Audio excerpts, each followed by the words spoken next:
He had the knife against the man's throat. The rope was already tight around his wrists. And then, from the other side of the wall, someone started pounding. The man on the floor started screaming. The killer froze. Then he ran out the door into the San Francisco night and vanished. That victim survived, but almost none of the others did. San Francisco, 1974. A serial killer began stalking gay men along Ocean Beach and Golden Gate Park. He'd meet them at bars or all-night diners, charming and quiet. Then, before anything else happened, he'd start to draw. He'd sketch their face on a napkin, casual, almost playful, while they laughed and thought they'd made a new friend. Some of them went home with him that same night. Most of them never came home again. At least 5 men were found stabbed to death, their bodies left in the sand or beneath the trees. Police believe the real number could be as high as 14. He became known by the only detail every survivor remembered: he was always sketching. Here's what almost no one tells you about this case. Police didn't just have a suspect, they had a name, and 3 living witnesses who could have ended it in 1975. One of them was that same man from the beginning, the one with the rope around his wrists, saved by a neighbor's fists on the wall.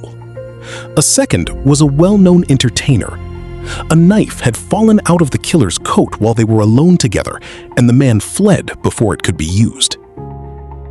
The third was a European diplomat, attacked the same way, escaping the same man. 3 separate near misses. 3 men who had looked him in the eye and lived. But it was 1975, and all 3 refused to testify. Not because they doubted what they'd seen, because coming forward meant one thing: the whole city would know they were gay. So detectives stood there, holding a name, holding witnesses, holding almost everything they needed to make an arrest. And they had to let him walk away. Because for these 3 men, the fear of being outed was somehow worse than letting a killer go free. The Doodler kept living his life, ordinary, unbothered, somewhere in the Bay Area, going to work, growing old, while 3 men carried a secret that could have stopped him years earlier. For over 40 years, the case went cold. Then in 2018, investigators reopened it. They developed a partial DNA profile from evidence collected decades earlier. They quietly re-interviewed their original suspect, now an old man, still alive, still in the Bay Area. They never charged him. He's still alive today.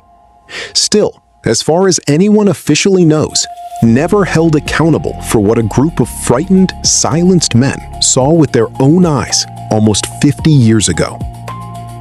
In 2023, on the anniversary of the very first killing, police released a new sketch, an age-progressed version of a man who would now be in his 70s.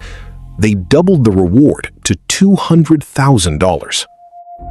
Nobody has come forward, maybe because he's already dead, or maybe because somewhere in San Francisco, an old man still remembers exactly how to hold a pencil and exactly how quiet a room gets right before he puts it down.